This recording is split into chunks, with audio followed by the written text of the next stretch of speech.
So now we're looking to actually get rid of the declaration, or at least set a date for it to come to an end.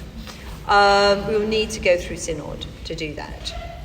And it is important that we bring it to an end. And bringing it to an end doesn't mean, people would say, oh, what want to bring the declaration to an end means that we want to chuck people out. No, it does not mean that at all.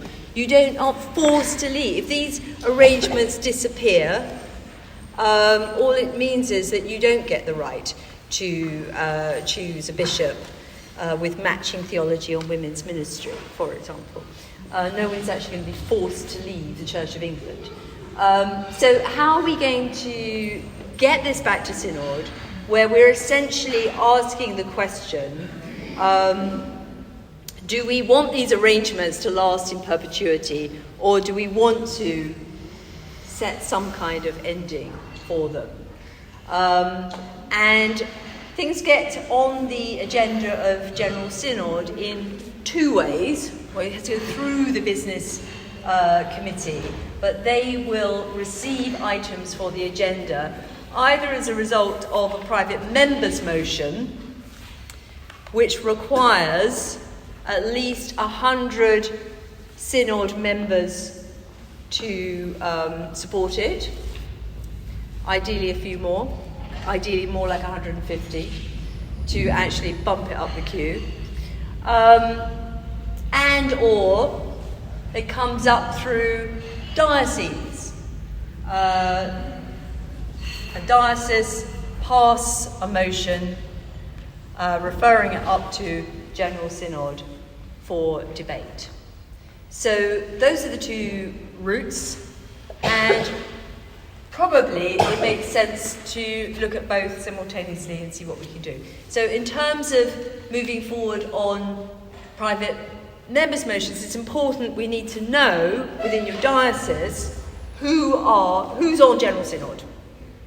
I don't know if anyone here knows. I don't know who's on General Synod for Southwark or other dioceses, but that's something that we need to know. And together, as we said before, and Helen is chair of Together, if you'd like to stand up, by the way. This is Helen King, who has two hats. She's a trustee here at Watch, but she's also chair of Together.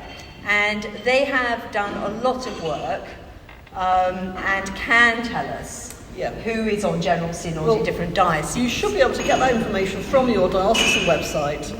Look up your diocese, it should have a list of all your Synod members on it.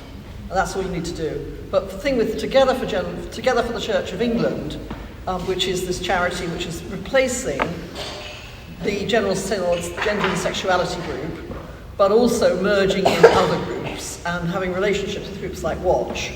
So it's a sort of umbrella-y thing, as Martine said earlier.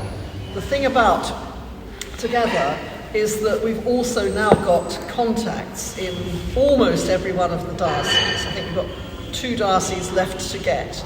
So there's a contact, and different dioceses do this differently. In Oxford, what we do is we have a meeting every couple of months on Zoom where anyone can come and chat, and we share what's going on in Synod, we share anything we've heard on the grapevine. It's very useful, and we're currently using it on the issue of electing a new vacancy in C Committee.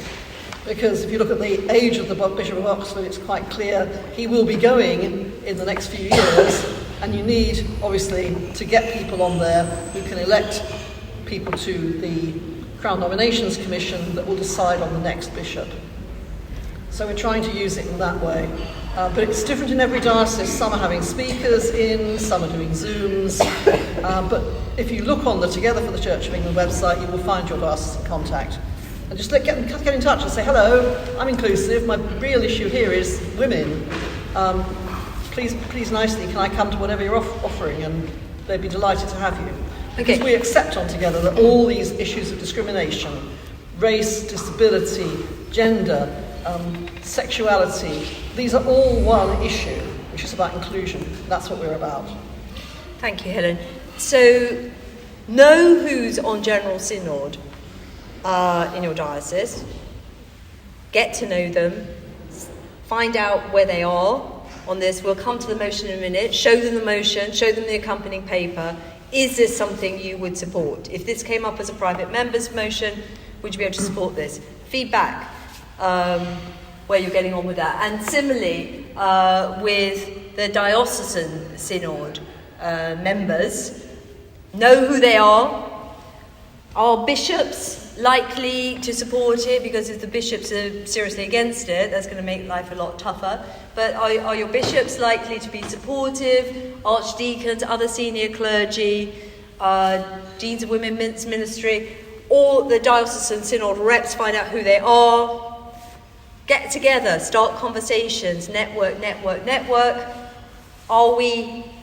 Have we got the ground prepared to take this motion to our diocesan synod? So that's step one, really. Let's have a look at this motion. I've been working on the motion for a while, discussing it with a number of people. The advice has been keep it concise, so that it doesn't encourage too many amendments. If you put too much in, it's going to get changed endlessly, and then we have a whole load of different motions. It would be better if we could get the same motion passed everywhere, but at least something that's very similar, but not too anodyne. It does need to have some teeth. We could pass a motion saying, isn't it dreadful how much discrimination there is against women in the world? Let's all lament that. Well, everyone's going to agree to that. But so it does need to ask for something, which is that we bring this back to synod to talk about. So this is what we've drafted. Okay, so over 10 years since the consecration of the first female bishop, and over 30 years since the ordination of the first female priest in the Church of England, this synod notes with sadness the many injustices, abuse and violence women and girls experience in our world because of their sex, and the cases of sexism, misconduct and harassment experienced by women, both lay and ordained, in the Church of England. I don't think people are likely to disagree with that. That is a fact that we note with sadness these things. 2, recognises the harm caused by discrimination against women and girls. I think most people would agree with that. 3, calls for General Synod to consider whether it is right for the 2014 declaration to continue in perpetuity, and if not, to set a date for it to come to an end. That seems a reasonable thing to ask for. And then request that the above motion be debated by diocesan synod with a view to submitting it as a diocesan synod motion to the General Synod. So that's what we're suggesting. That will then have an accompanying paper which backs this up.